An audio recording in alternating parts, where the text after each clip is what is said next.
اچھا تھوڑا سا بتا دیجئے جی وہاں کی سیالکوٹ کی آج کی صورتحال کے بارے میں. خواجہ آصف ہیں جی جی ان کے مقابلے میں ریحانہ ڈار صاحبہ ہیں جی اور ادھر فردوس بیگم وہ الگ سے ایک حلقے میں. جی جی کیا پوزیشن ہے ان کی؟ فردوس صاحب صاحب کے بارے میں تو اختصار سے عرض کروں گا. وہ غالب کا ایک مصرع ہے ہر چند کہیں کہ ہے نہیں ہے. مجھے تو یہ بھی محسوس نہیں ہو رہا کہ وہ الیکشن میں حصہ لے رہی ہیں یا نہیں لے رہی. میں خود مسلم لیگی پس منظر کا آدمی ہوں. مجھے یہ محسوس ہو رہا ہے کہ وہاں ووٹ پی ٹی آئی کے ہیں. خواجہ آصف صاحب نے اس وقت بھی مینورنگ کر کے اپنے آپ کو شکست سے بچایا تھا. تو پی ٹی آئی کے لیے تو ایک جیسے مواقع موجود ہے ہی نہیں کسی بھی جگہ، نہ لاہور میں، نہ گوجرانوالہ میں، نہ سیالکوٹ میں. اس دور کی حکومت کی چاہتی تھی خواجہ صفدر صاحب اسمبلی میں ہوں تاکہ ہمیں راجہ ریاض جیسا ایک قائد حزب اختلاف ملے. اس وقت 2024 ہے، یہ 62 سال پہلے کی بات ہے. 62 سال پہلے بھی وہی حرکتیں کرتے تھے اور 62 سال بعد بھی وہی حرکتیں کر رہے ہیں.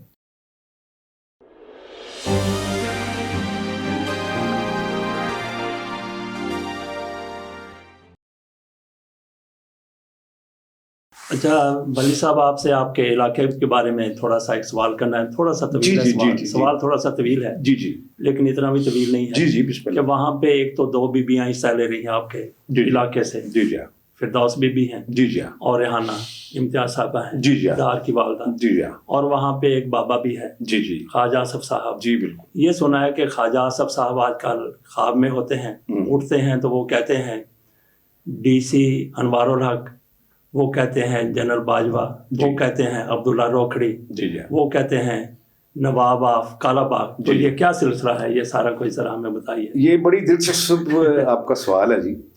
پہلی بات تو یہ ہے کہ بڑی تاریخ لمبی ہے. ان کے جو اپنے والد گرامی تھے مختلف اوقات میں جب وہ کامیاب ہوتے رہے، وہ بات پھر لمبی ہو جائے گی. لیکن جس طرح 51 کے حوالے سے میں نے پہلے بھی ایک دفعہ عرض کیا تھا کہ 51 میں خواجہ محمد صفدر صاحب پہلی دفعہ جب پنجاب اسمبلی میں انہوں نے حصہ لیا تو وہ عام انتخابات میں الیکشن ہار گئے. جب وہ الیکشن ہار گئے ان کے مقابلے میں نواب افتخار ممدوٹ الیکشن جیت گئے. تو نواب افتخار ممدوٹ لاہور سے بھی جیت چکے تھے، سیالکوٹ کی سیٹ انہوں نے چھوڑ دی. خواجہ صفدر صاحب نے ضمنی الیکشن میں حصہ لیا تو انہوں نے پھر ضمنی الیکشن میں اس طرح فول پروف حصہ لیا کہ ان کے مد مقابل امیدوار کو اس وقت کے ڈپٹی کمشنر انوار الحق نے ان کے کاغذات ریجیکٹ کر دیے. اور امیدوار کون تھے؟ ان کا نام چودھری نصر اللہ خان تھا. اچھا جی. اور خواجہ صفدر صاحب کو کامیاب قرار دے دیا گیا. یہ وہی انوار الحق ہیں جو بعد میں جوڈیشری میں آئے، ہائی کورٹ لاہور کے چیف جسٹس بھی رہے اور سپریم کورٹ آف پاکستان کے بھی چیف جسٹس رہے. اور وہ معروف کیس جو بھٹو صاحب کی پھانسی کے بعد اپیل کی صورت میں ان کے سامنے گیا، اس اپیل کو یعنی نامنظور کرنا اور بھٹو صاحب کی سزائے موت کو برقرار رکھنا، وہ اس حوالے سے بھی انوار الحق صاحب نے خاصی شہرت پائی. اور وہی اس وقت ڈپٹی کمشنر تھے جنہوں نے عام انتخابات کے آزادانہ جو طریقہ کار ہے اسے قتل کر کے یا سبوتاز کر کے خواجہ محمد صفدر صاحب کو.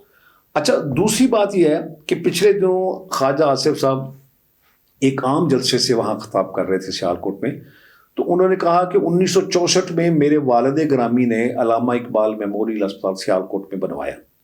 ان کا کہنے کا مطلب یہ تھا کہ ہمارے ہی دور میں جتنے کام، لیکن وہ یہ بھول گئے کہ 1964 میں ایوب خان کی حکومت تھی اور خواجہ محمد صفدر صاحب اپوزیشن کے ممبر تھے.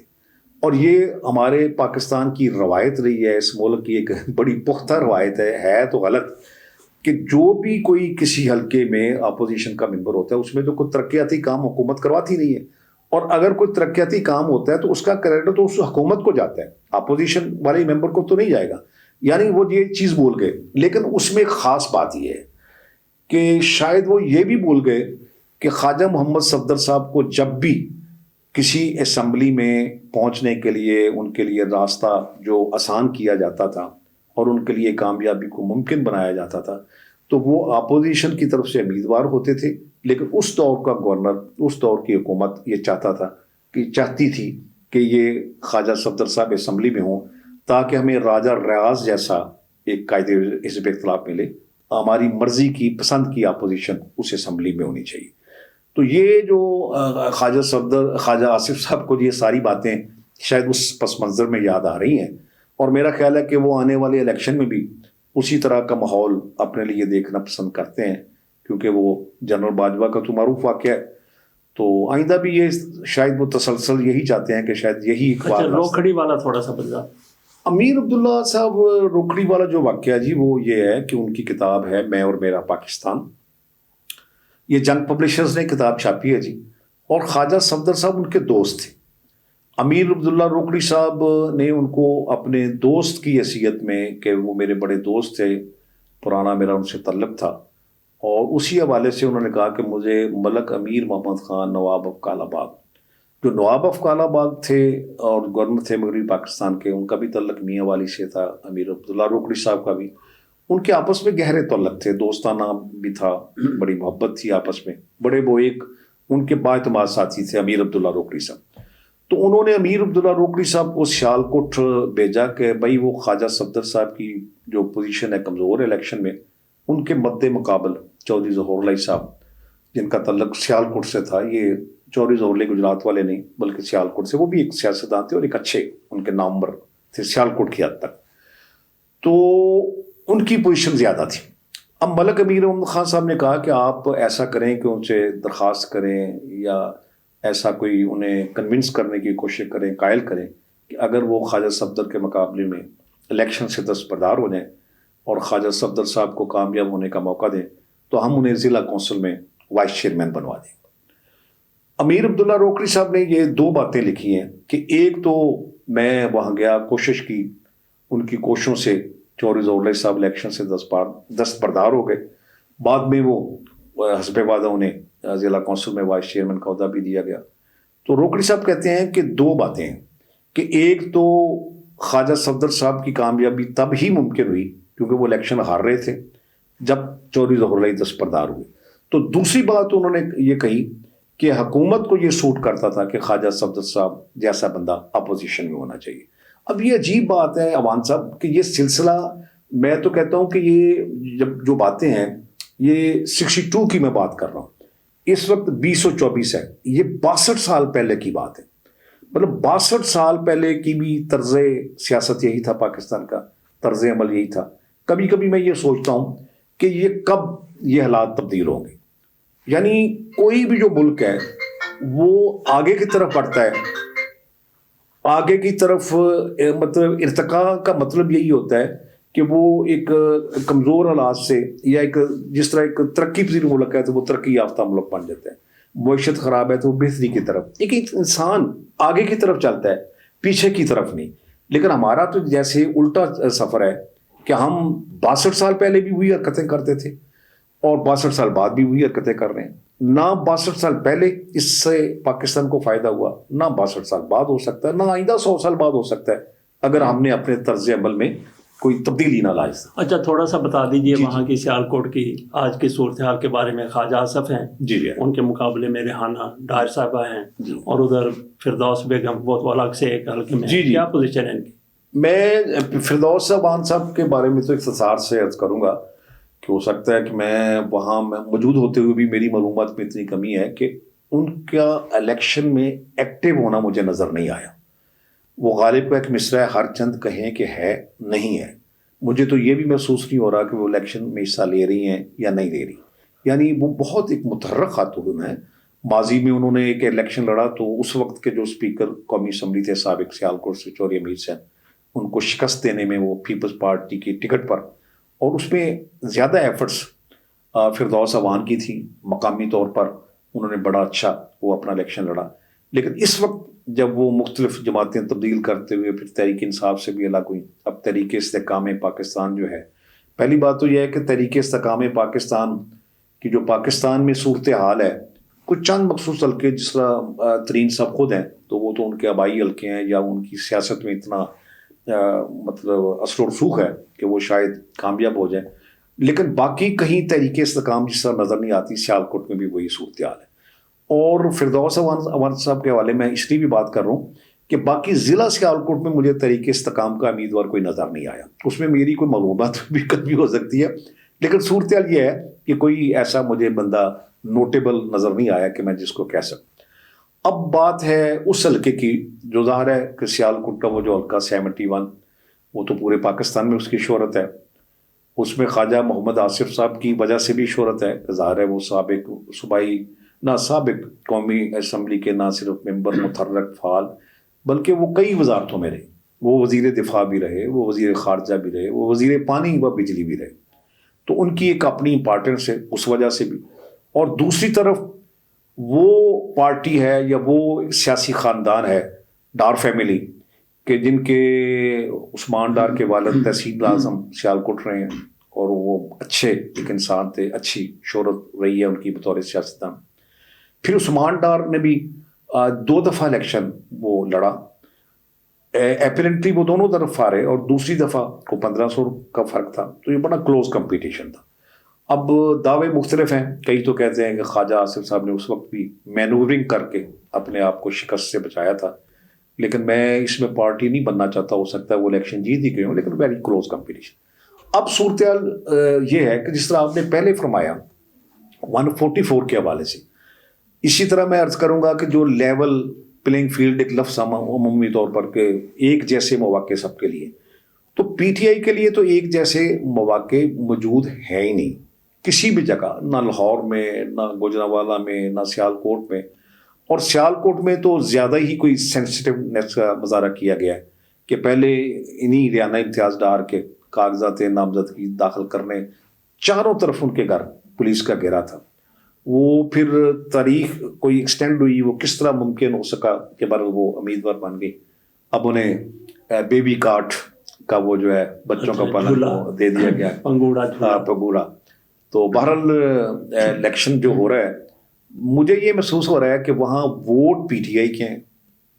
اور ایک اور بات ہے کہ اگر ہم یہ بھی نہ کہیں کہ میں ذاتی کوئی رائے کہ بھئی میں کسی پر اثر انداز نہ ہونے کی کوشش نہ کروں، کوئی یہ نہ سمجھے کہ میں خود مسلم لیگی پس منظر کا آدمی ہوں، میرا ایک مسلم لیگ سے اس حوالے سے تعلق ہے کہ مسلم لیگ پاکستان کی بانی جماعت ہے۔ یہ الگ بات ہے کہ ہم نے ہر دور میں فوجی عامروں نے پھر مسلم لیگ کی جس طرح سرپرستی کی، اور وہ مسلم لیگ کا نام کہنا گیا جو قائد اعظم کے دور کی تھی، لیکن اس مسلم لیگ کے حوالے سے ایک عقیدت کا رشتہ رہتا ہے کہ بھائی یہ پاکستان کی بانی جماعت ہے۔ وہ ان لوگوں نے مسلم لیگ سے وہ کریڈٹ چھین بھی لیا ہے اپنے طرز عمل کی وجہ سے۔ اب میں سیالکوٹ کے الیکشن کی بات کر رہا ہوں کہ یہ اگر یہ سمجھا جائے کہ خواجہ آصف صاحب مقبول ہیں اور پی ٹی آئی کی وہ پوزیشن نہیں ہے، اور خاص طور پر ریحانہ امتیاز ڈار جو بالکل گھریلو خاتون ہے، جن کا سیاست سے دور دور تک کوئی تعلق نہیں ہے، ان کا بیٹا سیاست میں تھا، ان کا خامد سیاست میں تھا، لیکن وہ خود اپنے آپ کو کہتی ہیں کہ میں ایک گھریلو خاتون ہوں، میرا کوئی اپنا سیاست سے براہ راست تعلق نہیں ہے۔ لیکن ان سے بھی اگر یہ خوف ہو کہ ان کو بھی جو لوگ ان کی سپورٹ کرنا چاہتے ہیں، پولیس کا خوف، اس کے خوف کی تلوار ان پر لٹکی ہو، ان کے گھروں پر چھاپے پڑ رہے ہوں، انہیں مختلف انداز میں ان پر دباؤ ڈالا جا رہا ہو، تو یہ جو الیکشن کی صورتحال ہے، یہ ایک خوف زدہ جس خوف پہ مبتلا ہے نون، میں مسلم لیگ نون کی بات کر رہا ہوں، مجھے خود حیرت ہوتی ہے کہ وہ اس خوف میں کیوں مبتلا ہے، اگر وہ اپنے آپ کو پاپولر سمجھتے ہیں۔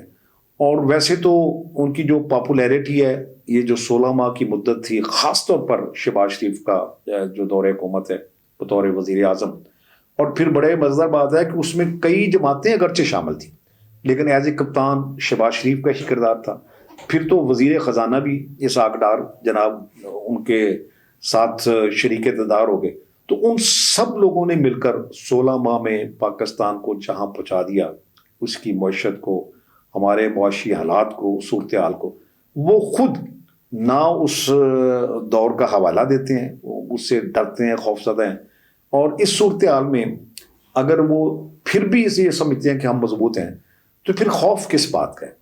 پھر دوسروں کو موقع برابر کا نہیں ملا، برابر کا چلے چھوڑے کو 10-20% ہی انہیں موقع دے دیں گے تاکہ وہ الیکشن میں عوام کے ساتھ رابطہ تو کر سکیں، ایسا فضا تو بنائیں کہ الیکشن ہوتے ہوئے مطلب فیئر ہوتے ہوئے نظر آئیں۔ چلے وہ کہتے ہیں نا کہ عدالتوں کو انصاف کرنا چاہیے اور انصاف ہوتا ہوا نظر آنا چاہیے، چلے کوئی الیکشن کا جو ہوتا ہے نا ایک اسے ڈونگ ہی سمجھ لیں، لیکن کچھ ایک ڈونگ اور ڈرامہ اس کا بھی ایک برم ہونا چاہیے۔ ایک ہوتا ہے نا ڈرامہ، ایک فلم ہوتی ہے، لیکن فلم میں جب کوئی شخص کردار ادا کرتا ہے، اگر یعنی وہ ایک غیرت مند باپ کا کردار ادا کرتا ہے، تو چاہے وہ فلم ہے تو اس میں اس کی غیرت نظر آنی چاہیے۔ اگر وہ یہ سمجھتا ہے کہ میں طاقتور ہوں تو اس کی طاقت نظر آنی چاہیے، یہ نہیں ہے کہ وہ کیونکہ فلمی کردار ہے تو اس لیے اس میں حقیقت کا کوئی عنصر نہیں شامل ہونا چاہیے. ناظرین، ہماری اطلاعات کے مطابق سیالکوٹ میں ریحانہ ڈار کی انتخابی مہم جاری ہے، جس میں ان کے بیٹے بھی حصہ لے رہے ہیں، لیکن اس طریقے سے حصہ نہیں لے رہے، وہ کیمرے کے سامنے نہیں آتے، باقی سارا کچھ وہ کر رہے ہیں. ایک یہ بھی ہماری اطلاع ہے کہ ان کو وہاں پہ سیالکوٹ میں کوئی فلیکس تیار کر کے دینے کے لیے تیار نہیں ہے، نہ ہی وہاں پہ ان کے پمفلٹ تیار کیے جا رہے ہیں. تو اس کے لیے انہوں نے لاہور سے رجوع کیا تو لاہور والوں نے بھی جواب دے دیا. تو ان کے پمفلٹ اور فلیکسیں تیار ہو رہی ہیں خیبر PK میں، وہاں سے ٹرانسپورٹ کے ذریعے سیالکوٹ آ رہی ہیں. تو کسی دن وہ پکڑی جائیں گی تو عثمان ڈار پر، عمر ڈار پر ایک اور مقدمہ ان کی برآمدگی کا، اسلحہ کی برآمدگی ہو سکتی ہے یا کوئی اور بارود کی برآمدگی ہو سکتی ہے. ان پر ایک اور دہشت گردی کا مقدمہ ہو سکتا ہے. عوان صاحب، جو مطلب معلومات آپ کی ہیں یہ بہت درست معلومات ہیں. میں بڑا حیرت ہے کہ آپ لاہور میں بیٹھے ہوئے بھی یہ معلومات رکھ رہے ہیں اور یہ معلومات آپ تک پہنچی ہیں. صورتحال ایسی ہے، میرے علم میں بھی یہی بات آیا کہ سیالکوٹ میں ان کے لیے فلیکسز یا پرنٹنگ پریس وغیرہ جو ہیں ان پر پولیس نے سختی کی ہے کہ آپ ان کا نہیں چھاپیں گے. اور ظاہر ہے وہ متبادل راستہ بڑی دور دراز علاقے سے، مطلب علاقہ غیر سے، جی علاقہ غیر سے واقعی جس طرح اسلحہ سمگل ہو کے آتا ہے.